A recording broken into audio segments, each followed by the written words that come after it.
Vamos. Ora então, sejam muito bem-vindos a mais um Conversas à Solta. Hoje temos aqui uma mesa cheia. Alguns dos nossos convivas hoje já são conhecidos: o António Nogueira Leite, o Pedro Gomes Sanches, o estreante é o Pedro Brinca. Bem-vindo, Pedro. Obrigado. Obrigada. Como é a primeira vez que cá estás, vou só apresentar-te a ti, porque os outros dois já estão mais do que apresentados, e vai ser uma apresentação muito curtinha. És professor associado na Universidade Nova, SBE. Doutoraste em Economia na Universidade de Estocolmo, na Suécia, e também lecionaste aí entre 2007 e 2014. E, portanto, vou só dizer isto. Quem quiser que procure o teu currículo. É o meu site, à vontade. E, portanto, vamos prosseguir. Somos os 4 que aqui estamos nesta mesa, subscritores do manifesto Reformar o Estado já não é cedo. Para quem não conhece o manifesto, aqui fica um pequeno excerto. Reformar o Estado, assegurando o seu eficaz funcionamento, desde logo na defesa dos mais desprotegidos, não é um capricho tecnocrático, é antes uma exigência patriótica. É essencial para assegurar sustentabilidade do Estado Social, melhorar a qualidade dos serviços públicos e preservar a sua legítima autoridade, hoje tão corroída. Pedro, não vou começar por si, que é o mais velho hoje, mas vou começar pelo Pedro, como coautor e primeiro subscritor deste manifesto. Gostava que nos explicasse o que moveu a lançar este manifesto e este tema cá para fora. Começo com uma citação infeliz, Sim. Mas que se apropria muito ao caso. Isto não nasce no vácuo. Isto tem um contexto, tem um duplo contexto. Tem um contexto mais particular, que tem a ver com muito daquilo que foi discutido durante a campanha para as últimas legislativas, designadamente a questão da estabilidade como valor político. E depois tem um contexto mais alargado, de várias décadas, em que reiteradamente se vai ouvindo os atores políticos falar na necessidade de reformas que estão eternamente adiadas. Esta não é a única, mas nós consideramos que devia de ser a primeira. Porquê? Porque parece-me, enfim, há resistências há sempre, e sobre estas matérias há muitas, mas parece-me que quer nos posicionemos mais à direita ou mais à esquerda, reformar o Estado é um imperativo. É um imperativo mais à esquerda, porque o Estado não é só um somatório entre funções de soberania e Estado Social. Um Estado é um somatório de outras coisas. E quando, por razões diversas, mas desde logo aquela que nos vai cair na mesa já no próximo mês, da Cimeira da NATO, com uma forte pressão de aumento de despesa em matéria de defesa, esta questão é incontornável e cedo se começou a discutir se isto não significaria uma destruição ou uma diminuição ou um ataque ao Estado Social. Portanto, se nós nos colocarmos mais à esquerda e quisermos preservar o Estado Social, é fundamental que zelemos pelo Estado, um Estado eficiente. Se dar aqui só uma nota de rodapé, o debate muito antigo de mais Estado ou menos Estado, eu acho que é equívoco. Enfim, é equívoco se a discussão ficar reduzida a isso. Eu cito sempre um relatório da McKinsey de 2017, várias administrações públicas, onde aquilo que se dizia é que era possível fazer mais gastando menos. E, portanto, estamos aqui assim no desafio da eficiência. É o que diz o Pedro. Então, não combinamos. É o melhor. Não combinamos. Mas, portanto, a preservação do Estado Social é importante e, portanto, se nós nos colocarmos mais à esquerda, claramente temos muita necessidade de o reformar. Se nós nos colocarmos mais à direita, deparamos aqui com outro problema, que é um Estado que quer estar em todo lado, o tempo inteiro, acaba por estar mal em todo lado. E isto desencadeia uma erosão na autoridade do Estado. E, portanto, repito, mais à esquerda ou mais à direita há motivos muito fortes para que a reforma se faça. Voltando à estabilidade. A estabilidade não pode ser sinónimo de inação, de imobilismo. E não podem ser utilizadas pequenas circunstâncias parlamentares como justificações dilatórias para que a reforma se faça. Portanto, para início de conversa, certo, eu dizia, dar uma outra nota que eu acho que não é irrelevante, aquilo que aquele manifesto diz é aquilo que aquele manifesto diz. Uhum. Aquele manifesto não diz outra coisa que lá não está. Diz aquilo que lá está. E aquilo que lá está, na parte mais substantiva, é a necessidade de se fazer uma reforma do Estado, começando por perguntar onde é que o Estado deve estar, que é aquilo a que nós chamamos a questão do governo. Depois tem como é que o Estado se organiza, como é que as competências são distribuídas, e é a questão da governança. Depois é como é que isso se faz no dia-a-dia, nos institutos públicos, nas direções gerais e um pouco por todo lado, que é a questão da gestão. E seguramente ao longo desta conversa vamos ter tempo de dar exemplos. E depois, os dois últimos guias, eu chamava há muito tempo a isto o Estado 5G, os dois últimos guias é a questão das garantias e a questão do garbo. A questão das garantias é sinalizar à sociedade portuguesa que esta reforma deve acontecer também para salvaguardar o contrato social. E a questão do garbo é dizer à sociedade portuguesa e aos funcionários públicos que isto não é uma reforma contra os funcionários públicos, é uma reforma também para dignificar as suas carreiras, a sua vida profissional, as suas funções, porque não há Estado com autoridade sem profissionais dignificados. Portanto, em síntese, começava por aqui. Sim, senhora. António, queria saber a sua opinião. Bom, isto é um tema imenso e recorrente e que já teve várias abordagens. Há um primeiro nível que há uns 20 anos se discutia um bocado na política portuguesa, discutia-se sem qualquer tração. Portanto, lançavam-se umas ideias, não havia interesse pelo debate, mas que era um pouco a questão filosófica, o que é que o Estado deve fazer, o que é que o Estado não deve fazer, quais é que são os limites, qual é o perímetro do Estado.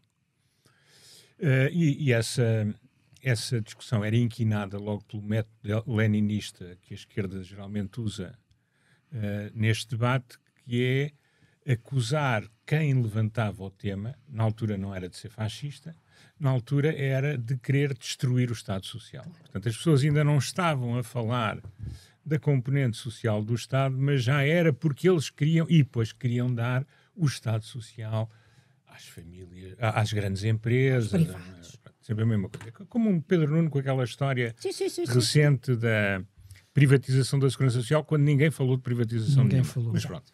Portanto, geralmente morria assim. Eu tenho um exemplo, enfim, que hoje em dia, passados 20 anos, literalmente 20 anos, posso contar, que tem uma certa graça, que a certa altura o líder do PSD, recém-chegado, tinha acabado de cair o Dr. Santana Lopes, e fala comigo e com um outro amigo meu, que esse gestor profissional, na altura e ainda hoje, mas na altura particularmente bem sucedido, e dizem, gostávamos que aqui nós começássemos a olhar para a reforma do Estado. E, portanto, se vocês pudessem ir falar aqui com os meus vice-presidentes e depois estruturamos uma equipa que possa fazer propostas neste sentido. E nós aceitámos e o nosso trabalho durou uma reunião. Porque falámos com uma pessoa que era a primeira vice-presidente do partido e que nos disse logo, isso são coisas liberais. Portanto, tínhamos o leninismo dentro do PSD.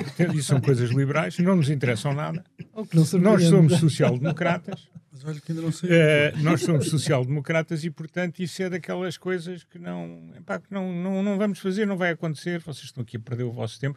É evidente que nunca pondo em causa a ideia, aliás, bem intencionada do presidente do partido, mas sempre dizendo isto é uma coisa que não está no nosso ADN, portanto não vamos discutir. E, portanto, eu aprendi que pôr as coisas em termos muito gerais e lançar para o debate político em termos muito gerais pode ser muito bom para o purismo ideológico de um lado e do outro, mas acaba muito rapidamente torpedeado por esta circunstância de haver sempre um lado, que geralmente é a esquerda mais à esquerda, que põe na mente, na boca dos outros, coisas que eles nunca disseram ou iriam dizer e mata assim o debate. Certo. Portanto, esta questão mais filosófica, eu acho que não tem tração. Eu poderia ter num país que não estivesse tão dependente do Estado. Mas Portugal já na altura estava muito dependente do Estado e se alguma coisa aconteceu nestes 20 anos é que ainda é mais dependente do Estado.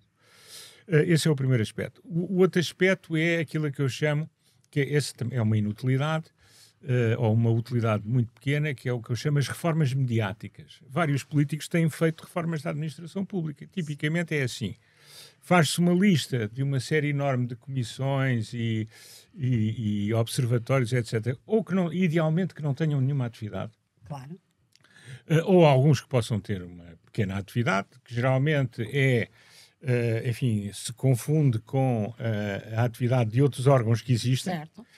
E lê-se essa lista na televisão e dizer, se fosse eu, isto Acabava tudo acabava.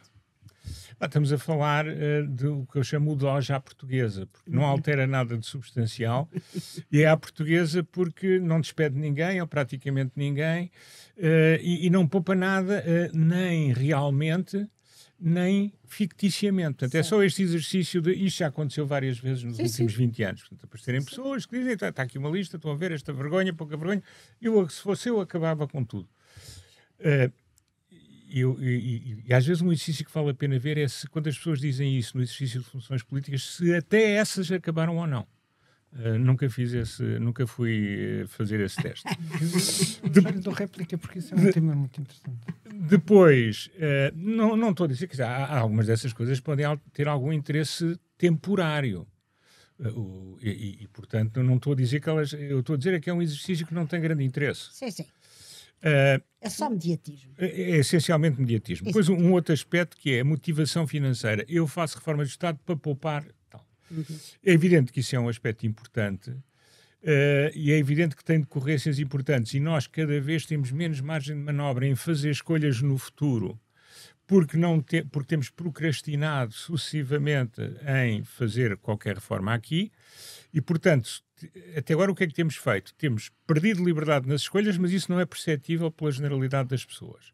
Portanto, um futuro menos risonho do que poderíamos ter se tivéssemos atuado em tempo, mas ninguém percebe e, portanto, não tem valor político.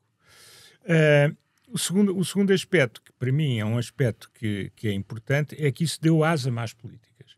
Foi, eu não quero mudar nada, eu não quero alterar nada, portanto, o que é que eu vou fazer? Eu vou fazer o equivalente financeiro a isso, mesmo que torne as coisas ainda pior, que é aquilo que fez o governo do Dr. António Costa. Que é, então o que eu vou fazer é ter o investimento público no mínimo possível e ter os custos operacionais, a minha despesa operacional o mais baixo possível.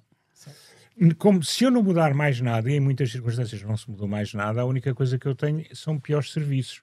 Claro. Mas posso dizer que financeiramente não tenho um problema, é evidente que momentaneamente. E, portanto, esse também tem sido uma tática que é importante. O que é realmente o aspecto que neste momento também é engraçado que se fala muito pouco, só se fala no SNS e eventualmente no ensino básico e secundário, mas é muito concentrado no SNS, que é a degradação óbvia e clara em muitas áreas do serviço que a administração pública paga aos cidadãos contribuintes.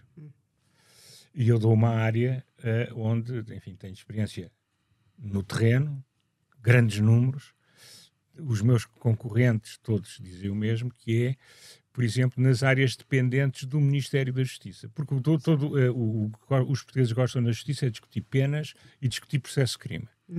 Não discutem processo administrativo, não discutem processo comercial e não discutem algo que está, enfim, que é relacionado, mas que não tem a ver ainda com o processo judicial, que é a resposta da administração pública quando é preciso fazer atos administrativos por parte dos cidadãos.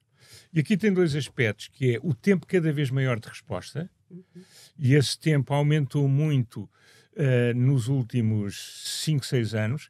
A desculpa que foi dada foi sempre a Covid, mas isto vai muito para além da Covid, e já em 2019 já funcionou, as métricas de qualidade, que também nunca são publicadas, já eram certamente piores do que eram uns anos antes.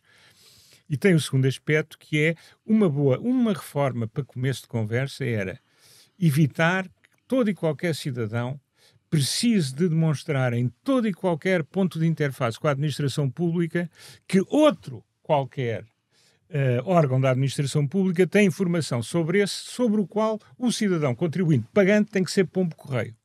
Portanto, tem que ir ao outro sítio, buscar qualquer coisa, um documento qualquer, ter a via crucis de o obter, porque muitas vezes isso são semanas, são várias idas, são falhanços porque a pessoa não está, ou porque a pessoa está em teletrabalho, depois voltar ao ponto de partida e reiniciar o processo. Quer dizer, isso devia ser imediato e devia ser feito para a administração pública, porque o que nós temos já tantas oportunidades. Ainda no outro dia, eu não sei se é ressuscitado, mas o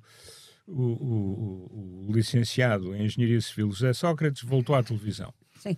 Eu digo isto porque ele não é engenheiro, como sabem, como é engenheiro, sim. Tem que ser inscrito na ordem em Portugal. Mas seja como for, isso é um detalhe só para irritar um bocadinho os fãs. Mas eu não valorizo minimamente esse facto. Agora, o que é aqui o ponto? Falou, e tal, tivemos o Simplex. O Simplex melhorou algum do interface, mas não mexeu o suficiente nos processos para que todo o potencial que a digitalização traz, e agora a inteligência artificial trazem, possa permitir ao cidadão contribuinte ter menos vias crucis na sua relação com o Estado. Algumas são voluntárias, outras são obrigadas. Morre-nos um familiar, nós temos que ter interação com o Estado. Somos herdeiros. Ou mesmo se não somos herdeiros, somos descendentes. E portanto...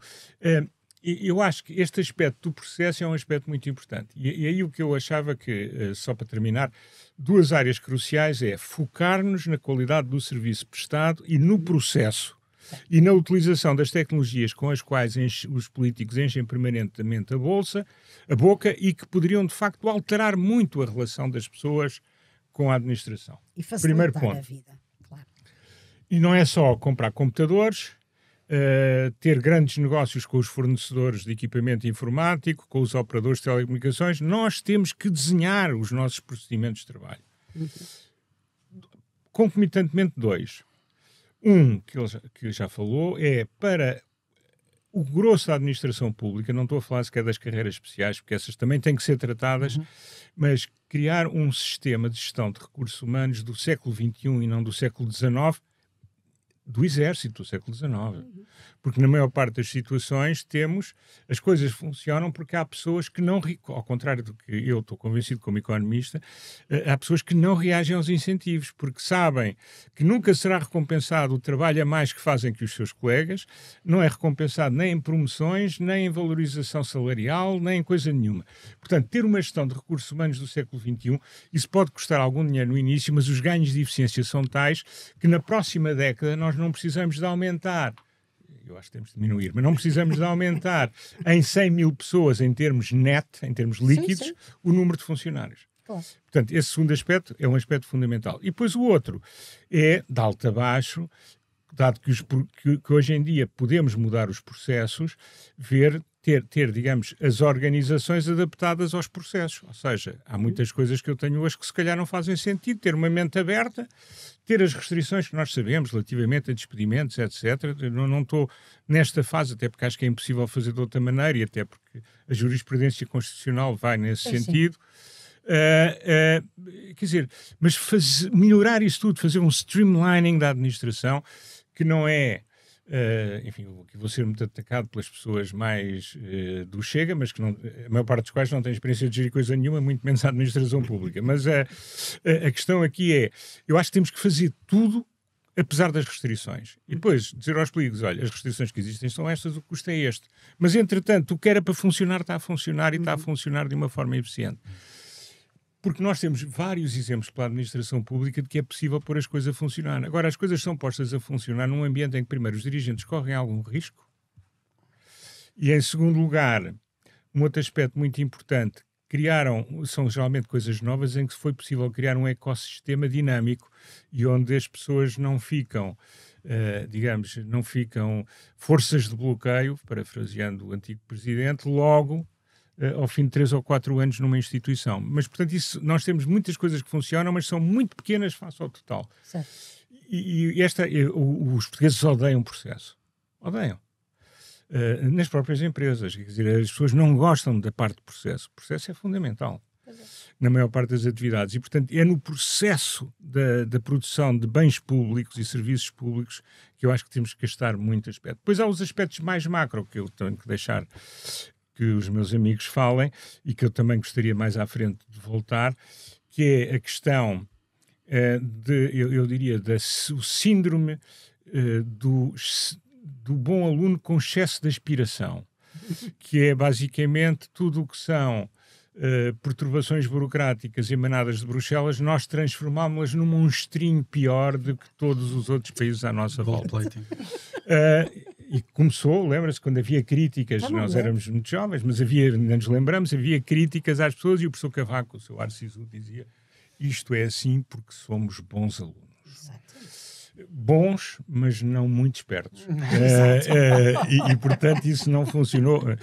E o outro aspecto é, em algumas áreas onde eu acho que temos que olhar para a carreira dos gestores, mas isto já não estou a falar na administração pública tradicional, estou a falar em órgãos mais empresariais, como, por exemplo, os hospitais, os institutos realmente é mais fácil. O Serviço Nacional de Saúde é o que me preocupa mais, e aí há coisas que podem ser feitas, mesmo mantendo uma coisa que eu acho que podia ser discutida, mas que eu acho que ninguém quer, a organização na mesma. Quer dizer, para terminar, porque uma coisa é ter garantia de acesso a todos, garantia nos termos da Constituição, que nunca é bem assim, porque nós também a pagamos, não é? Mas, quer dizer, no acesso nós não pagamos nada adicional face aos impostos que já pagamos, ao financiamento global que prestamos.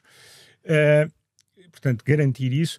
Eu, para ter isso, eu não preciso de ter produção pública. Eu tenho é que ter serviço de qualidade, sem exclusão, a toda a gente. Certo. E isso é um debate que anda para a frente e para trás, que eu acho que os portugueses já tiveram mais vontade de o ter. As próprias entidades capazes de o fazer, eu duvido que hoje estejam muito interessadas em voltar ao tema. Portanto, essa é uma outra derivada. Mas há aqui muita coisa. Eu acho que, só para terminar, o que eu acho que não vale a pena é nós fazer uma grande reforma, retirar isso. Anunciar isso é o fim da reforma. É um bocado como o meu fiasco de há 20 anos. Primeira reunião, está morto. É que nem sequer estávamos a reformar, porque o engenheiro Sócrates era o primeiro-ministro. Portanto, estamos a falar de início de conversa para mobilizar um possível stakeholder de uma proposta de reforma, e morreu na entrada. Portanto, isto é realmente difícil. Sim. Pedro, o que é que tu tens a dizer sobre isto? O perigo de estar numa mesa com bons amigos é que depois, quando eu sou o último, já foi tudo dito, não é? Não foi. Eu ouvi com atenção aqui os meus dois consócios de debate e concordo com 90%. Eu partilho imenso da paixão do Nogueira Leite sobre a questão do processo. Acho que é extraordinário e fundamental. Tenho batido muito nisso, até pelas minhas interações com o Estado enquanto cidadão. Mas eu queria voltar um bocadinho atrás e para criar algum debate, porque senão estamos todos a dizer o mesmo. Sim. Eu tenho algumas divergências filosóficas aqui com o amigo Pedro, que não têm a ver com o espírito, mas têm a ver com a concretização. Há duas discussões. Quando se fala de reforma do Estado, há duas grandes coisas, não é? Uma é onde é que o Estado deve estar, o que é que o Estado deve provisionar ou produzir, não é? E essa é uma discussão que, se metermos o indivíduo do Partido Comunista a falar com o do Chega, ou com o do IEL, ou com a da parte menos conservadora do PSD, quer dizer, nunca na vida se vão entender. Nunca. Vão passar décadas, séculos, nunca se entenderão. A outra é uma discussão que também foi muito abordada aqui, especialmente pelo António, que tem mais a ver com fazer bem. Dado o papel que o Estado tem, como é que nós podemos reorganizar para entregar melhor qualidade com os mesmos ou até menos recursos? Okay? O problema disto é que, quando se fala de reforma do Estado, as duas discussões estão sempre misturadas. Enquanto que uma tem potencial de consenso político. A outra não tem. E a discussão da primeira contamina a segunda. E nunca se faz nada. E nós continuamos no século XXI com regras napoleónicas de gestão orçamental. Sim, sim. Literal, isto não é uma metáfora. É mesmo regras napoleónicas. O Estado, se não pagar, não é despesa. É uma lógica de fluxo de caixa, não é? Pronto.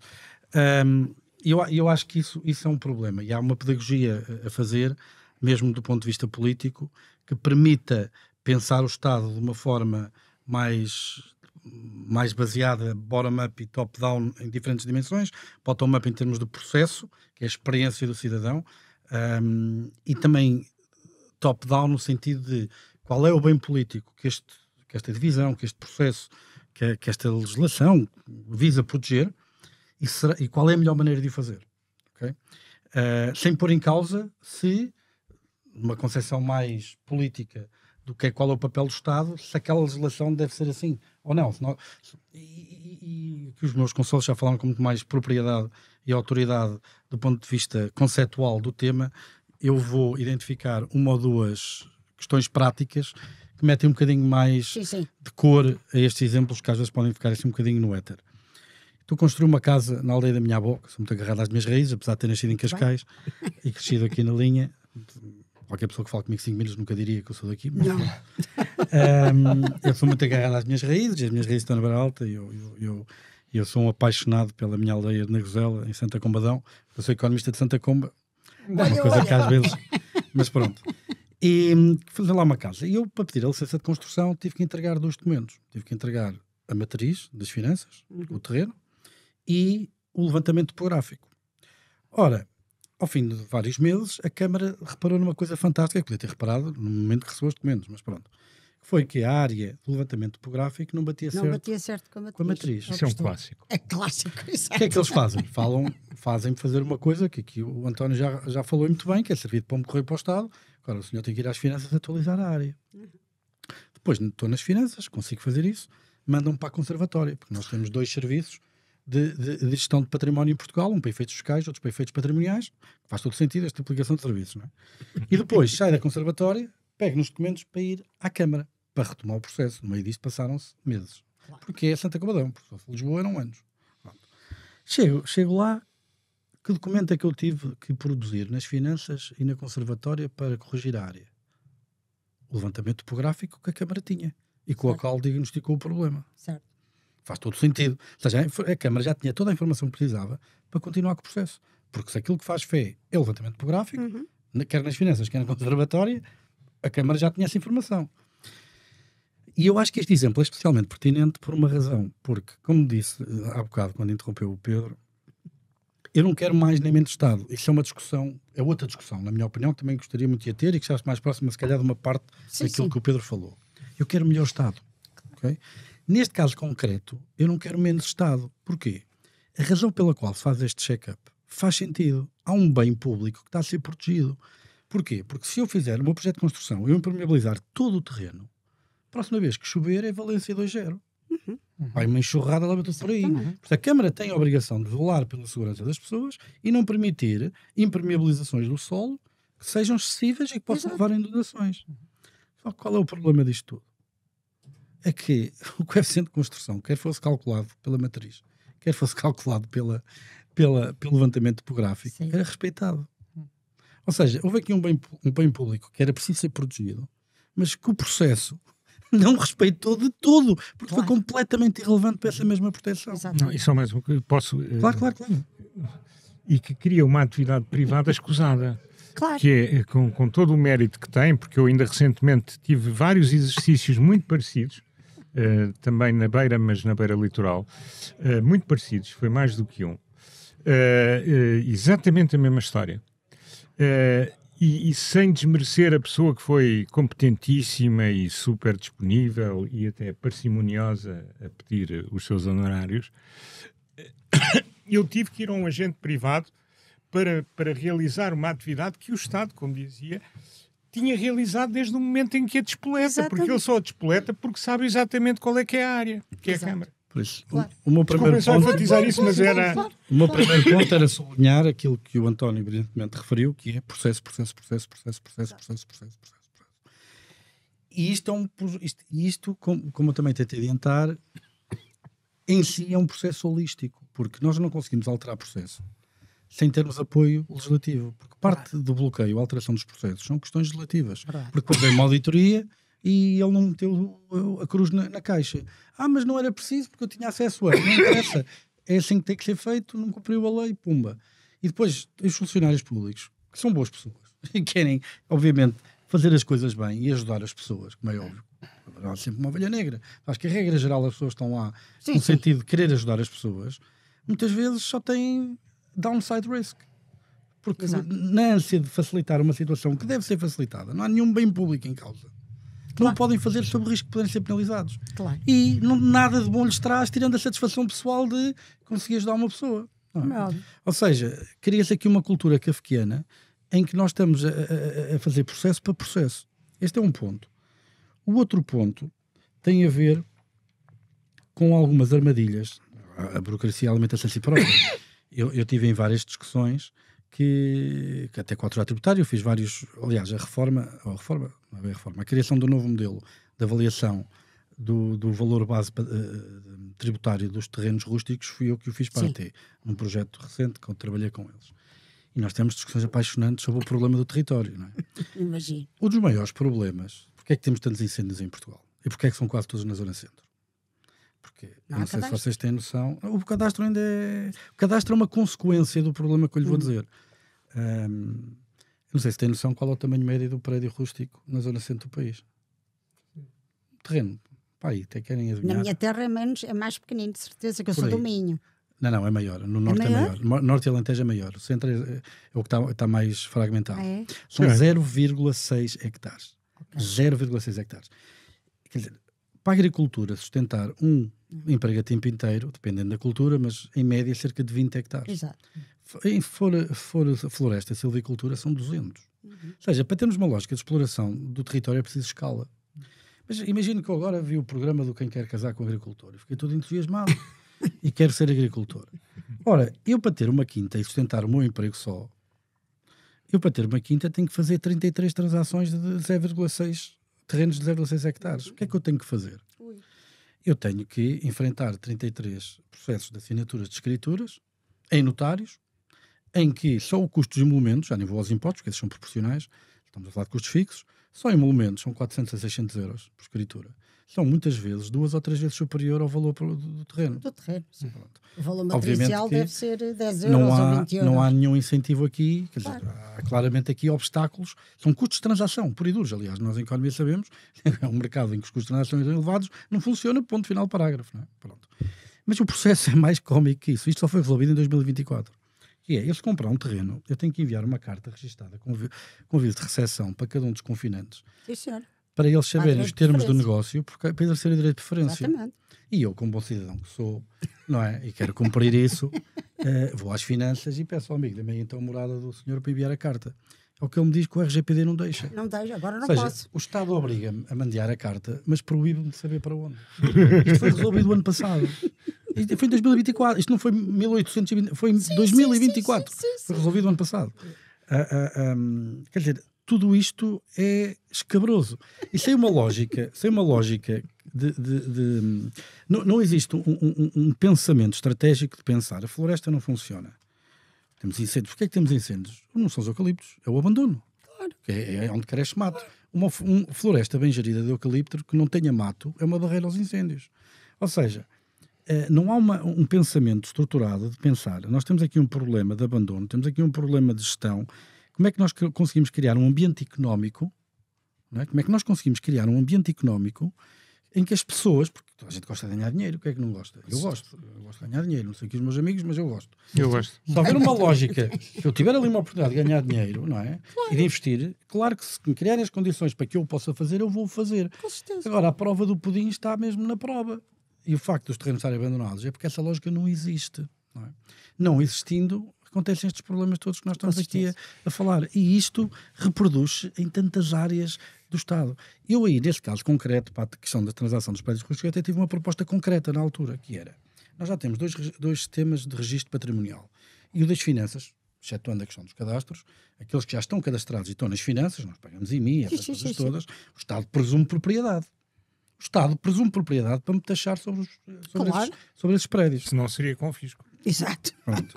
E então, o que eu sugeri foi, vão lá ao menu das finanças e metam lá uma opçãozinha, clica e diz assim, olha, agora quero vender ao NIF tal este terreno por 100 euros. E outra pessoa, com o tal NIF, no seu portal das finanças, recebe uma mensagem a dizer, e tal, este senhor declarou que vendeu o seu terreno por 100 euros, confirma, sim ou não? Sim, autentica com a chave móvel digital, que é o que faz a autenticação da assinatura, e está feita a transação emitida das guias para os impostos. Eu fiz esta proposta. Uma pessoa muito prominente na administração pública e disse, olha, parece uma excelente ideia, só há aqui um problema. O que é que a gente vai fazer com os notários? Claro. E eu perguntei-lhe, amigo, então, mas quando inventaram o e-mail, vocês também queriam proibir o e-mail para salvar os carteiros? Ou seja, há aqui uma lógica de clientelismo também, em muitas áreas. Ui, o nosso amigo ia passar-se. Mas não é só neste caso. Dentro da própria administração pública, há muitas taxas e muitos procedimentos que existem para manter divisões e para manter... Porque são instrumentos de financiamento que são consignados a determinadas agências e institutos e elas existem puramente numa lógica de subsidiação do instituto ou da agência em causa. Exato. Não existindo, do ponto de vista objetivo, nenhuma razão para existirem que não seja esse. Eu não vou dizer o exemplo porque há muitos acionistas e posso deixar, mas ainda nos últimos anos, que é para tornar mais fácil, recebi uma carta de um instituto importantíssimo, regulatório, que me dizia nós vamos ter de passar a regular esta parte da atividade. O senhor vai-se chegar à frente com X para nós criarmos as valências internas para podermos regular. Portanto, sério? Não estou a brincar, eu não dou mais concreto porque não me quero prejudicar, nem quero prejudicar os meus patrões. Mas quer dizer, isto é uma lógica absurda. Impressionante. Mas isto existe, hein? Eu depois, fora do programa, até lhe posso mostrar a carta. Não a tenho aqui, mas arranjo maneira. Não sabia que isso... mas eu acho que não foi contra mim. As pessoas estão comigo porque não gostam de mim. Eu acho que deve haver mais exemplos. Sim, com certeza. Porque quer dizer, há muita aberração kafkiana, como os meus dois ilustres amigos disseram, e isso... O custo económico disso Brutal. É brutal. E não se inclui nesses custos tipicamente o custo de oportunidade. Nós temos 2 atestados de residência, um habitual na junta em presencial e tem a duração de 30 dias e outro fiscal nas finanças. Sim. E pergunta, será que há alguma circunstância em que é preciso um em vez do outro? É verdade, só há um problema. É que nas freguesias com alta densidade urbana, eu moro em São Domingos de Rana, a malta da junta faz ideia se eu lá moro ou não. Não fazem, o que é que eles vão ver? Vão ver onde é que eu estou recenseado. Como é que se define o meu recenseamento? Através da residência fiscal. Claro. Ou seja, na prática são equivalentes. É absurda. É absurda. Não é?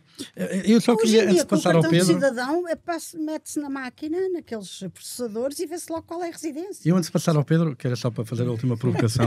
Sim, eu quero responder. Há aqui outra coisa, mas que também já foi dita também pelo António, que eu acho que é fundamental, que é preciso dar uma pedagogia, que é a confusão entre produção pública e provisão pública. Claro. Porque a crítica à reforma do Estado é sempre que nós queremos abandonar os desfavorecidos.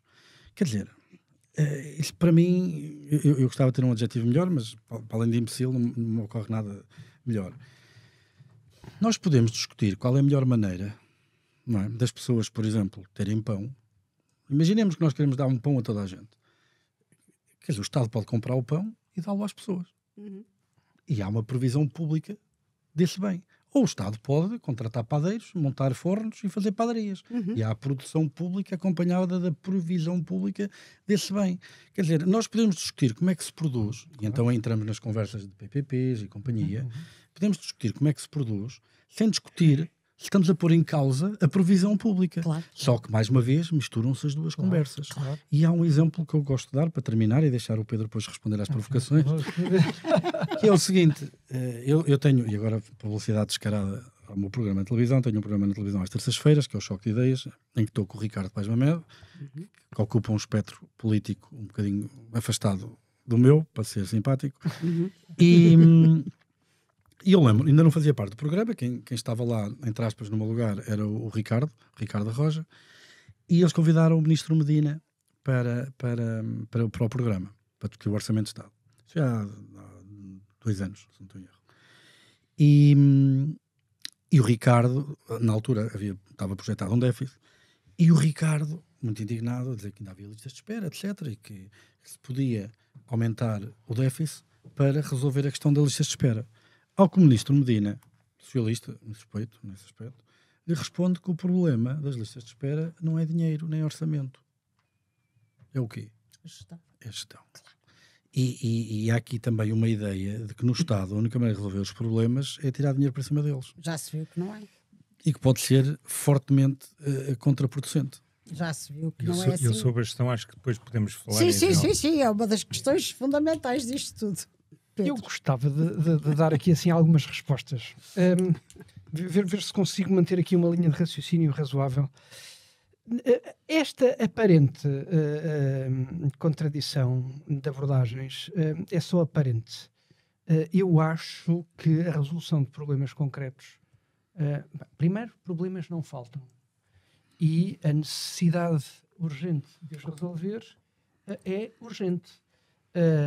E esse caminho pode-se fazer com um grande ganho de eficiência, com um grande ganho social e até com um grande ganho político.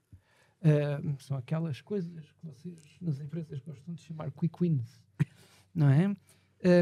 Porque se de facto entregar resolução de problemas rapidamente, que são percepcionados como bons, é uma boa maneira de fazer um caminho mais longo. Mas eu acho, e daí eu não abdico, eu acho que o caminho tem de ser mais longo. Ou seja, não basta olhar para a máquina do Estado tal qual a temos e resolver as suas inoperâncias. Eu acho que há que olhar para a máquina do Estado e perguntar se ela faz sentido. E pegava um bocadinho numa expressão que o António usou de reformas mediáticas. Eu lembro-me de duas, e participei nas duas, em condições diferentes. Uma no governo, a última, e outra na administração, que foi a do Prace, no tempo do Sócrates, do licenciado em Engenharia José Sócrates. E sim, onde ele até chamou um querido amigo, um colega meu chamou-lhe o funcionário, o seu funcionário. O nosso. E a segunda... Que foi porque não gostava do que a pessoa lhe estava a propor. Então, e funcionário, eu acho que não pode haver coisa mais elogiosa, estando a falar da administração pública, do que um funcionário. Um bom funcionário é o que nós queremos na administração pública. Não é? Portanto, não estou a ver como é que Sócrates imaginou que aquilo fosse ofensivo. Mas ganhou uma má fama. A segunda foi o pré-MAC, já no tempo do Pedro Passos Coelho. Em nenhuma destas duas reformas que eu tenha tido conhecimento, e como disse, eu participei nas duas em qualidades diferentes, em nenhuma destas reformas foi extinta uma atribuição do Estado. Foram extintos organismos, por fusão, nenhum extinto, ponto. Foram extintos por fusão. Houve transferência de competências, de atribuições. Eliminação do número de desfias. Foi eliminação do número de desfias. Aliás, este era o segundo ponto que o António referia do anúncio de poupanças, mal calculados. Eu extingo um cargo dirigente superior num determinado organismo e contabilizo como poupança o salário dessa pessoa, mas ouvido o facto, ou escamotei o facto dessa pessoa provavelmente ser um funcionário público que regressa ao seu lugar de origem e, portanto, a poupança não é a totalidade, é o delta. Exato. Entre aquilo que ele ganha enquanto e vai voltar a ganhar. Que vai ganhar. Às vezes a diferença é mínima. E, portanto, o que eu queria sublinhar aqui era a ideia de que nenhuma atribuição foi abandonada pelo Estado. Eu acho isso trágico. Eu dou um exemplo. Mas eu concordo contigo. Mas não achas que o bom é inimigo do ótimo? Eu também concordo contigo que há atribuições que devem ser refletidas. A questão é se, na ânsia de irmos todo o caminho, nunca saímos do sítio. O que eu quero dizer é que não abdico de fazer o caminho todo ficando-me só por ganhos de eficiência naquilo que existe. E eu dou um exemplo concreto. É um exemplo que eu dou muitas vezes, há outros. Este é aquilo que eu conheço melhor. uma senhora ministra, já há muitos anos, chamada Maria João Rodrigues, criou um instituto público chamado Inofor, Instituto para a Inovação na Formação, in illo tempore, governo do engenheiro Guterres. Este organismo tinha uma competência que fundou, portanto, é mais uma competência, não é qualquer coisa que vinha de trás, uma competência nova que criou e que, desde então até agora, nunca foi abandonada, que é a da certificação das entidades formadoras. Sim. O contexto histórico importa. Na altura estávamos em pleno QCA1, havia muito dinheiro do Fundo Social Europeu, havia a necessidade de regular o mercado e, portanto, havia muitos cursos. Nós tínhamos que garantir o Estado nesta atitude paternalista sobre o mercado, dizer que entidades é que podiam prestar formação e que entidades é que não podiam. Como se uma má prestação de serviço não fosse resolvida pelo mercado no dia seguinte. Mas pronto, tinha este contexto histórico. Estamos em 2025 e a competência continua a ser exercida. Exato. Desta feita, entretanto, deixou de ser exercida pelo Inofor, passou a ser exercida pelo IQF, Instituto para a Qualidade da Formação, e depois o Instituto foi extinto, também por fusão, e a competência passou para a DGERT, do Ministério do Trabalho. Continuam a haver funcionários públicos que continuam a dizer se a entidade tem condições para dar formação ou não. É só um exemplo. E eu não queria abandonar esta ideia de que porquê? Porquê é que eu acho que é importante continuar a manter esta ideia de listar todas as atribuições e competências dos organismos do Estado? Perceber onde é que há redundâncias? E há. Perceber onde é que há inutilidades? E há. Deixar cair isto para que o desenho de governança seja feito mais eficientemente, já liberto de um conjunto de tralha que vem atrás. Normalmente esta discussão faz-se a partir de duas afirmações: de que temos 750 mil, a caminho dos 800 mil funcionários públicos, e isso é muito, dirão uns, isto é pouco, dirão outros. Na verdade, não é muito, nem é pouco. Eu não consigo dar esta resposta. Primeira nota, no rácio trabalhadores, funcionários públicos vis-à-vis a população ativa, nós temos um indicador abaixo da média europeia. Primeira nota. Não obstante, isto não me diz se temos funcionários públicos a mais ou a menos. Está a avaliar o input. Porque eu tenho que saber para quê? Para quê que eu tenho? Claro. Até porque eu posso ter, no limite caricatural, 750 mil cantoneiros e precisar de 750 mil engenheiros. Portanto, o número não diz tudo, mas normalmente ancora a discussão. Segunda discussão que se tem logo a seguir. Temos demasiadas entidades públicas. Nós não sabemos quantas temos. O COE diz que temos 6.134 entidades. O Banco de Portugal, para fins estatísticos, diz que temos 4.817. Eu olhei para esta e vi obsolescências. Organismos que ainda lá estão e que já não existem. Não sabemos quantas temos. Mais uma vez, a mesma pergunta. Temos demasiadas? Temos menos do que as que necessitamos? Não sei. Depende do propósito. Depois, isto liga com uma outra coisa, e isto já nos desloca daquele nível do governo para o nível da governança, que é onde é que as competências são exercidas. São descentralizadas ou não? Eu gosto, e eu já vou ao Kafka, porque o Kafka faz muito sentido citar no âmbito desta nossa discussão, mas eu vou mais atrás e vou à mitologia grega. O Hércules, um dos trabalhos do Hércules era vencer um gigante chamado Gerião. O gigante Gerião guardava lá um rebanho, tinha 3 troncos e 6 braços. A administração pública tem a administração direta, com 2 braços, os serviços centrais e os serviços periféricos, a administração indireta, com os serviços personalizados e as entidades públicas empresariais, e a administração autónoma, com os serviços regionais, portanto com a administração regional, compreensivelmente, e a administração local. O que também nunca se discute relativamente ao número de funcionários é como é que estes funcionários são distribuídos por estes níveis da administração. E isso também importa discutir. Indo à questão, reforçando esta ideia, e pegando na tua última nota, isto é ideológico também, porque há quem, na política portuguesa, entoe loas ao Estado como prestador, como se isso fosse uma virtude política. E é isto nós estamos completamente alinhados. Interessa-me mais um serviço prestado do que garantir um prestador que depois não presta. E isso fica evidente em alguns debates fica agora, listas de espera. Verdade. Portanto, A recusa ideológica de permitir às pessoas em listas de espera recorrer aos privados, assumindo o Estado da responsabilidade. Por pessoas que são utentes frequentes dos privados, que é o mais... Isso é que é irónico.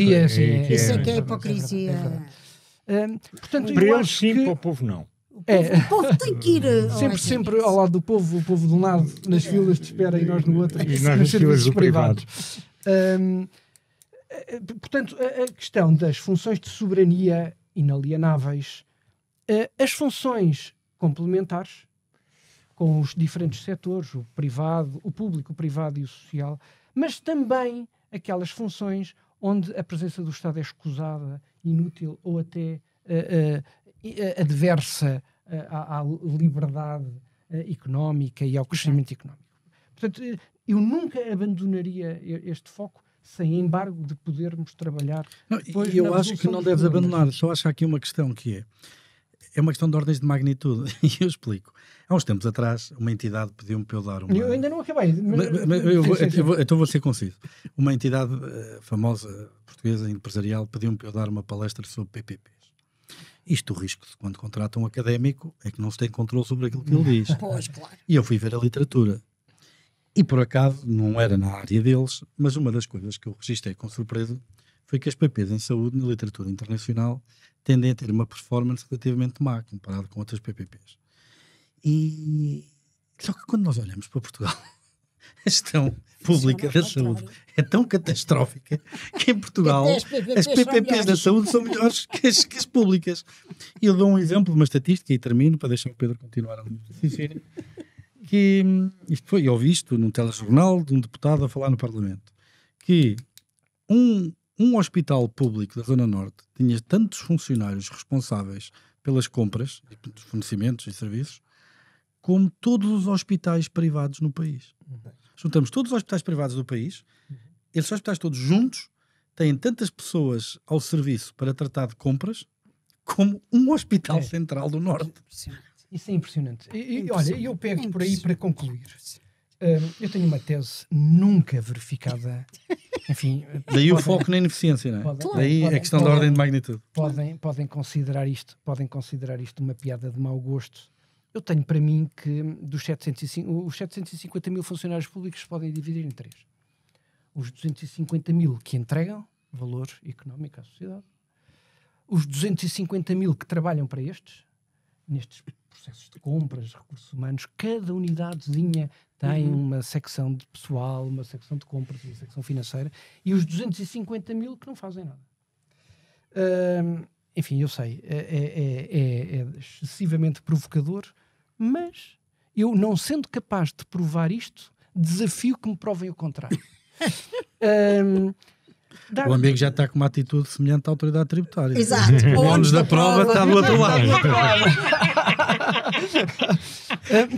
Faz aquilo que eu digo. Queria concluir com o Rasga a Kafka. Magna Carta. Queria concluir com o Kafka, ligando aqui assim duas ideias. Há um aforismo do Kafka que eu gosto muito, que diz: a sua exaustão é a do gladiador após a luta. O seu trabalho foi caiar o canto do escritório de um funcionário. E isto é aquilo que tantos e tantos funcionários públicos, sobretudo aqueles no primeiro terço, os 250 mil que entregam, sentem no final do dia. É um esforço de gladiadores para, tantas vezes, um resultado bastante insatisfatório. Volto ao Kafka para dizer uma outra coisa que nós ainda não referimos aqui, que eu acho que é importante do ponto de vista da gestão e que encaixa, enfim, agora afastando-me um bocadinho destas pequenas polémicas, voltando ao propósito do manifesto.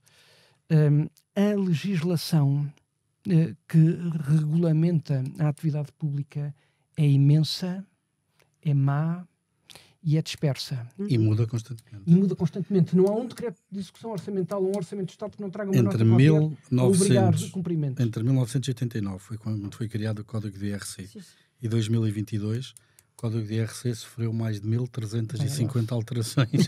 E não estamos a falar de vírgulas. Sempre que eu fiz o estudo de IRC. Então, o grau de probabilidade de um gestor público que vai ganhar pouco mais do que aquilo que ganha no seu lugar de origem. Enfim, não é sempre assim, mas de facto o prémio não é grande, mas a responsabilidade é enorme. O grau de probabilidade de um gestor público no exercício de funções, em total boa-fé, a querer cumprir tudo. O grau de probabilidade de estar a falhar no cumprimento de alguma norma é gigantesco. Claro.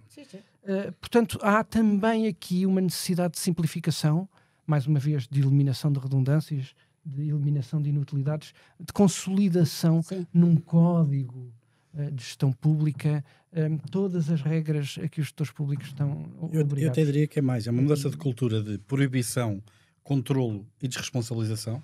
Neste momento é o vigente na função pública, para um clima em que haja liberdade, intraempreendedorismo, não sei se é uma palavra que existe, mas inventa-se. Que é as pessoas terem a capacidade dentro das organizações de proporem e implementarem processos mais eficazes e mais eficientes, e depois de responsabilização pela positiva e pela negativa. Claro. António, antes de passar a palavra, desculpe lá, deixe-me só dar aqui assim mais uma nota. Um dirigente da administração pública em julho prepara o plano de atividades, o orçamento para o ano seguinte e o mapa de pessoal, que tem que ir anexo e que é aprovado em conjunto. O mapa de pessoal é, para quem nos está a ouvir e não sabe, é a listagem dos postos de trabalho necessários, não necessariamente ocupados, para a prossecução das atividades que aquele organismo tem. E o plano de atividades é o que é suposto fazer e o orçamento, enfim, é o que é necessário. Um orçamento, de resto, bastante distorcido, tantas vezes, enfim, naquela rúbrica de custos com pessoal, a D01, depois os custos de prestação de serviços na D02 e de investimento da D03, da D07. Normalmente o que acontece é que nós temos custos fixos, que é o pessoal, e depois aquilo que queremos fazer, vamos contratar fora. E carregamos na outra parte do orçamento de despesa. Mas, portanto, em julho a coisa está pronta, é entregue à tutela, a tutela colige, manda para as finanças. Em outubro o orçamento de Estado é apresentado, já com isto tudo reunido, é aprovado e em janeiro, expectavelmente, eu tenho tudo aprovado. Não recebi nenhuma nota de que a minha proposta não foi aceita. E o orçamento passou. Mas em janeiro eu não posso executar. Porquê é que eu não posso executar? Mesmo aquelas coisas que passam por contratação pública. Que toda a gente acha que é o grande problema. Eu acho que há um problema maior do que o cumprimento do CCP, que é o cumprimento de todas as autorizações prévias ao CCP. Eu tenho que ir outra vez pedir à tutela, perguntar se posso.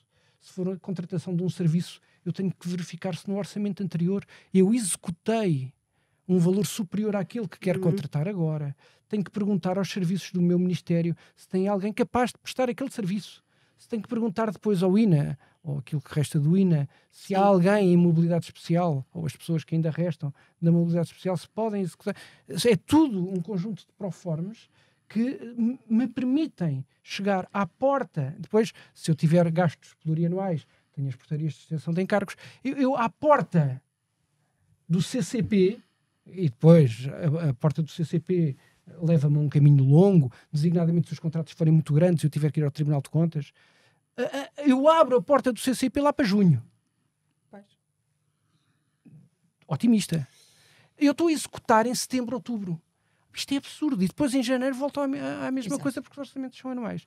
Dar aqui esta nota sobre gestão, porque às vezes as pessoas acham que é só incompetência dos gestores. Sim, acabámos por não falar da gestão. Mas, António, já vamos avançados, mas eu não era isso que ia contestar. Eu percebo, e aliás eu comecei por dizer, eu acho que isto podia ser feito top-bottom. Eu acho é que nós perdemos a guerra logo quando começamos a olhar para aquilo que deve ser responsabilidade do Estado, o que não deve ser responsabilidade do Estado, e portanto eu não quero matar essa discussão, mas quero ir para discussões que possa resolver, ou onde possa haver mudança, que mesmo assim é muito difícil, porque há muitos interessados em que o princípio do Príncipe de Lampedusa se mantenha, porque há muita renda escondida em todos estes processos. Agora, simplificando, e tendo consciência disso, dizendo que é uma aberração que no mundo como hoje existe, este tipo de processo não tenha sido simplificado grandemente. E ele existe assim porque o Ministério das Finanças, em vez de, ao longo dos anos, percebeu que é mais fácil tornar impossível a vida de quem presta os serviços para não gastar do que dizer Exatamente. cara a cara ao Ministro e ao Secretário de Estado: não há dinheiro para isso, não vai haver, arranje-se. Mas não se arranja através de uma burocracia da qual não resulta nada, não é? Só resulta trabalho inútil. Dois grandes pontos. Quer dizer, um ponto que eu não acho que as pessoas que estarem no Estado são mais incompetentes do que no privado e vice-versa, não tenho nada dessa pretensão. Conheço um lado e do outro, conheço pessoas muito capazes de um lado e do outro e pessoas totalmente incompetentes de um lado e do outro. Portanto, não tem nada a ver com isso. E não tem a ver com a necessidade de pagar salários faraónicos na administração pública. Uma pessoa sabe que, enfim, se lhe der uma carreira, uma perspectiva de carreira como gestor, dizendo: olha, o mercado é este, você vai estar sempre no mercado, se portar sempre bem, isso dá origem a um desconto naquilo que se está disponível a pagar, de uma pessoa que esteja no setor privado, em que, quando acaba, tem que ir à procura noutro sítio. Portanto, eu acho que não tem que haver, o ponto não é esse.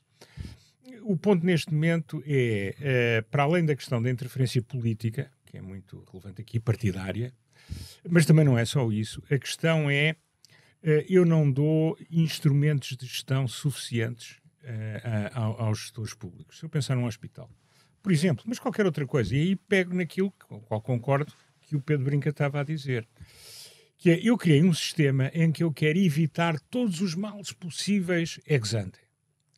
E como eu tenho a noção que não sou capaz de determinar todos os males possíveis ex ante, eu vou tentar derrotar o mal por exaustão. E, portanto, vou imaginar todas as combinações possíveis e imaginárias. Basicamente, o que é que eu faço? Eu torno a gestão impossível.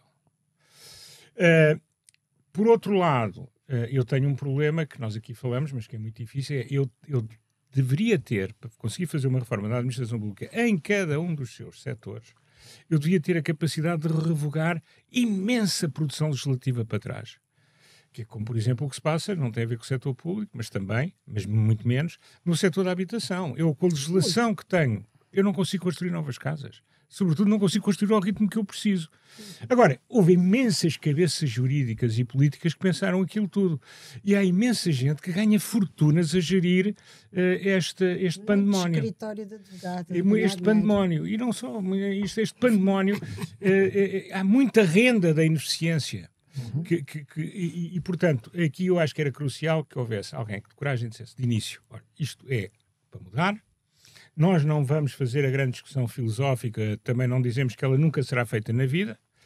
Agora, relativamente a isto, eu tenho aqui dois princípios. Primeiro, é o princípio de que quem gera tem autonomia de gestão, mas tem autonomia de gestão, e depois era aquilo que o Pedro dizia, mas depois tem que prestar contas. E, portanto, é no ex post que eu verifico se a pessoa teve bem, se teve mal, se tem prémio, se não tem prémio, se eu devo ou não fazer uma comunicação a uma outra entidade. Não é tentar resolver tudo ex ante, porque nada acontece assim, eu não estou a prestar o serviço. Exato. Esse é o primeiro ponto. Que é muito agravado no momento atual por aquilo que se instalou como prática, que é: eu tomo uma decisão, alguém no meu departamento não gosta, ou é perante entidades privadas e alguma não gostou. Se for uma entidade privada que não gostou, ela vai-me prejudicar não é ad eterno, mas durante muito tempo o meu processo decisório, porque vai contestar com grande facilidade. E o direito administrativo funciona muito devagar em Portugal por causa da forma como os tribunais administrativos funcionam, e por isso é que, por exemplo, a CP não consegue comprar comboios. Portugal está muito atrás de Marrocos. Sem semanas de eleições. Isso é a parte fácil, não é? Isso é a parte fácil. Mas, portanto, eu tenho que... E depois tenho aquela coisa que é, quando alguém não ganha, hoje em dia criou-se um mecanismo, e eu estou de fora, mas vejo isso acontecer, em que ele preteriu-me, ou ele não me contratou, eu faço uma queixa anónima, passado poucos meses ele está na televisão. Qual é que é a reação deste que se verifica como cidadão ou como empresário? É que uma parte importante da administração pública deixou de conseguir tomar decisões. Por razões que eu não os critico. Claro. Portanto, tem medo. Claro. E, portanto, esse é um elemento de alguma forma novo, porque não havia esta atuação tão visível perante... não é perante uma auditoria que foi feita, não é perante um exame que foi feito para avaliar o trabalho de alguém, aquilo que eu fazia, o controle ex post, é muito fruto, enfim, do ambiente em que nós vivemos. E, portanto, mas isso tem umas consequências diretas. Sem dúvida. E tem um corolário, que é quem quer ir para a política. Exatamente, e é também a degradação, ou quem quer ir para a administração. O outro que nós temos que ver, que eu sei que não é a única razão, tem a ver com o tema do bom aluno. Devíamos fazer, nem muita da nossa legislação, perceber o que é que a Europa nos impõe, o que é a prática dos outros e o que é que nós fizemos por este complexo estúpido de complicar mais do que os outros para mostrar que somos ainda mais europeus, que somos ainda mais burocráticos, que somos ainda mais chatos e que somos ainda mais incapazes. Esses são os dois corolários. Porquê? Porque, na verdade, há muitas áreas... Se olharmos para a diretiva não estabelece limites tão baixos quanto aqueles que existem para a contratação pública. Certo. Nem pouco mais ou menos. Certo. Isso não torna os alemães ou os dinamarqueses mais corruptos que os portugueses. Claro. Portanto, o facto de nós queremos ex ante minimizar qualquer problema e depois aquelas justificações infindáveis, depois a contratação de escritórios que é preciso fazer para justificar porque é que eu vou fazer um ajuste desta maneira ou de outra. Quer dizer, deixou de haver gestão, passou a haver excesso de direito em tudo. Exato. Não, e depois os gestores a pedirem pareceres de escritórios de advogados a dizer que tentaram informar e agiram de boa fé para se protegerem contra uma decisão desfavorável. É uma loucura. E como nós não queremos, o objetivo de Portugal não é que o Correio da Manhã venda muito. É que o Correio da Manhã tenha saúde económica e muita alegria no trabalho para todos os que lá estão. Não é que os jornais mais espetaculares estejam em nossa casa permanentemente. O que nós queremos é que as coisas aconteçam, que a nossa vida melhore e que os funcionários possam agir em boa fé, sabendo que têm um controle quando o controle tem que atuar, mas que não vivam eles próprios uma via crucis antes de poder fazer qualquer coisa, porque o resultado é este. A maior parte das coisas não se fazem. Não, e é sempre mais fácil proibir. E é sempre dizer não. Ou não fazer. Claro. Ou não fazer. Claro. É verdade, claro. E, portanto, eu acho que agir sobre estes fatores não é uma grande reforma, mas eu acho que pode dar muita agilidade. E depois todo o resto vai implicar, dado o estado a que chegamos, muitos anos de trabalho a fazer o streamlining dos processos, a alterar as divisões, os departamentos, as repartições, de acordo com a nova forma como, em função da evolução da tecnologia e das necessidades das pessoas, eu vou prestar esse serviço. Portanto, mas há aqui 2 ou 3 processos que é muito mais fácil à roda desta mesa dizer que tem que ser feito do que depois fazer, mas em que eu acho que era uma diferença substancialíssima e brutal para todos, os que estão no Estado, os que o pagam, que somos todos, e os que estão fora do Estado. Sim. Que se não se fizer, eu acho que vamos continuar a estar cada vez mais dissatisfeitos, cada vez mais tristes, cada vez as pessoas, e depois em muitos casos nós somos, enfim, pessoas cumpridoras, mas começamos a ter cada vez mais cumprimentos, pessoas que começam a fazer processos que não encontrem o Estado em sítio algum, e começamos a ter revolta e frustração. Sim. E portanto, quer dizer, eu acho cinismo. que é... E cinismo. Eu acho que é mais do que a altura de fazer isto. Sim. E eu acho que aqui não há nada de ideológico, é só todos, e aqui temos de estar todos de acordo, exceto quem tenha muito interesse na situação atual, que haverá também, mas não é certamente um número assim tão grande quanto os que podem beneficiar, que é, vamos mudar o Estado para que seja melhor para todos os que dele precisamos. E todos precisamos dele porque estamos numa sociedade organizada desta forma. E, portanto, só um anarquista é que poderia estar contra esta opinião. Até um libertário talvez estivesse de acordo. Eu acho que dentro da lógica da promoção da eficiência, eu acho que a única parte mesmo que pode ter um pontinho de ideológico é a questão da previsão versus produção pública. Não é? Certo. Sim. Mas aí é preciso fazer a tal pedagogia, quer dizer, quando estamos a falar de provisão pública, uma escola. Uma escola pública. O que é público na escola? É o edifício. Não. Então, a não ser que fosse a Parque Escola. Pronto. Foi a Parque Escola, empresa pública do Estado a construir, tudo bem, Parque Escolar ou assim. Quer dizer, mas normalmente é sido um empreiteiro num concurso que a fez. O GIS, acho que o que eu saiba, o Estado não tem fábricas de GIS, não tem fábricas de cadeiras, não tem fábricas de computadores, quer dizer, não tem fábricas de lâmpadas, não tem fábricas de fios de eletricidade, não tem fábricas de tapetes, não tem fábricas de cortinas. Ou seja, a única coisa que ali é privada é a gestão. Certo. Mas parece que isto não incomoda ninguém. A pública é a gestão, pois. Gestão que é pública. Eu disse que é privada, Disseste desculpem. privada, mas Queria dizer pública, sim. Mas há aqui uma aversão, há aqui um ponto ideológico que é pérfido, que é... E eu vi isto na campanha 2024, em que participei como independente, mas eu vi isto, que era preferível ter pessoas sem acesso do que esse acesso ser feito pelo privado. Sim, senhor. Viu-se há muitos anos logo com os contratos de associação. Era preferível ser uma vida horrível a ter... Contrato de associação com haver um privado que iria beneficiar. E este ponto, quer dizer... Reparem, quando nós falamos no sistema alemão, no sistema francês, uma pessoa vai ao médico em França ou na Alemanha e não percebe se está a ir a um hospital público ou privado. Saberá. Aqui não há dúvidas. Cá não há dúvidas, mas lá não percebe, na maior parte dos casos.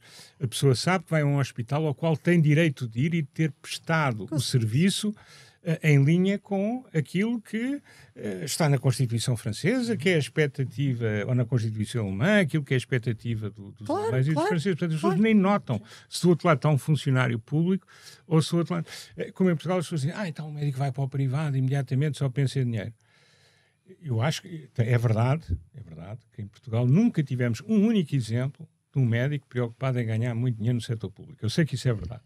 Mas mesmo assim, no plano conceptual, não há nada que nos leve a pensar, pá, um médico é um médico, esteja onde estiver, e portanto, quando o alemão vai ao hospital, é tratado da mesma maneira, seja o médico funcionário do dono do hospital, ou seja o médico funcionário do Estado, ou funcionário do Estado Federal, ou o que for. Ainda sobre a educação, saiu Tiago Brandão Rodrigues, o Ministro da Educação, um relatório do Tribunal de Contas onde mostrava que o custo por aluno nos colégios privados era mais baixo do que na sim, escola eu pública. lembro-me disso. Portanto, sim, eu lembro-me disso. Então, um dos problemas em que se vê, por exemplo, muito bem este conflito para muita gente ideológico foi na questão dos manuais escolares. É verdade. Em que os manuais escolares eram oferecidos para as crianças para os pais das crianças que andavam nas escolas públicas, mas quer dizer, os pais das crianças que andavam nas escolas privadas não podem ter acesso aos manuais. Sim, senhora, lembro-me que é uma coisa que me faz um bocado de confusão, porque se o princípio é o do acesso, não é? Então, e queremos, não há dinheiro para dar manuais a todos, e vamos racionar em função do rendimento. Quer dizer, eu consigo imaginar, se formos em Coimbra, em Aveiro também haverá, e noutras cidades, temos sempre aquela escola pública do centro da cidade, onde andam os filhos das pessoas com mais posses, não é? Coimbra, estou a pensar na Dona Maria, Claro. Também é. etc. Aqui em Lisboa igual, quer dizer, Pedro Nunes. Esses têm livros de graça, mas se uma cozinheira que, como trabalha na cozinha dessa escola privada e dá-lhe jeito de poder levar a filha para lá e está lá a estudar, essa já não vai ter direito aos livros. Quer dizer, mas eu lembro-me, porque eu fui assado que nem um peru no Twitter, de ir contra isto. Quer dizer, e até pessoas, alguns idiotas, como o Diogo Faro, que eu nem sabia quem ele era, até ele ter falado sobre isso, mas outras pessoas até que eu até respeito, como o Paulo Baldaia e outros que chocaram comigo de frente acerca disto. Quer dizer, isto parece-me da mais elementar justiça. Quer dizer, o que é que interessa para os pais da criança se a propriedade da escola é do Estado ou é de um privado, para o seu acesso? E a resposta era sempre o mesmo. E isto revela muito sobre a nossa cultura. Que é, se tens dinheiro para pagar a privada, também tens dinheiro para Exatamente. pagar a privada. Ou seja, se eu comprar um barco e não tiver dinheiro para pagar uma privada e então meto o meu filho na pública, ele tem os livros de graça. Mas se eu poupar os meus tostõezinhos todos porque quero investir nos meus filhos, então, para além de investir nos teus filhos na escola privada também e pagar dois sistemas, ainda vais ter que comprar os livros. Claro, quer dizer, isto é de uma pobreza intelectual, moral. Mas isso é o resultado, era das coisas, enfim, o Guterres teve um período em que era também mais jovem, e que dizia coisas mais acertadas. E uma das coisas que ele dizia, que não era dele, mas que ele trouxe novamente para o discurso público, que era a combinação pérfida entre inveja e mediocridade. E muitas dessas coisas é isso. Mas mais importante do que isso é, no princípio, o que nós queremos é garantir o acesso a todos, independentemente dos seus rendimentos. E o Estado existe para, quando assim não é possível, ajudar todos a conseguirem ter o acesso. E é por isso, como por exemplo, e não digo mais nada, porque uma coisa parecida que me fez imensa confusão foi, e toda a gente era contra mim, pessoas à direita, até aí também pessoas à direita, que era quando o Estado passou a dar os livros de graça às pessoas, independentemente do seu rendimento. Pois é, esta é a situação que estamos a falar, sim. Pois, mas aí ainda havia. Aqui é Não, mesmo. aí havia a questão dos privados. Do não privado tinham público. direito. Aqui é só o princípio. O princípio não faz sentido. Sim. O princípio não faz sentido. E o grande argumento da esquerda é sempre, que eu acho extraordinário, que é sempre, não, é que só ajudar os pobres está a diminuí-los. Eu disse, não estou a diminuí-los, estou a dar condições de estar ao mesmo nível. Exatamente. E, portanto, para dar ao pobre também vai dar ao rico. Que é para o rico ter tempo para gastar dinheiro. Enfim. Exato. Para ir à Prada. Exato, exatamente. Olha, eu tenho muita pena, já acabámos, excedemos largamente o nosso tempo, mas esta conversa já percebi que seriam dias e dias. Agradeço muito aos três terem vindo. Acho que eventualmente faremos mais conversas destas, com certeza, sobre este tema. Peço-vos que nos sigam nas redes, que subscrevam o YouTube, que ativem o sininho e partilhem com os vossos amigos. E até breve. Obrigada.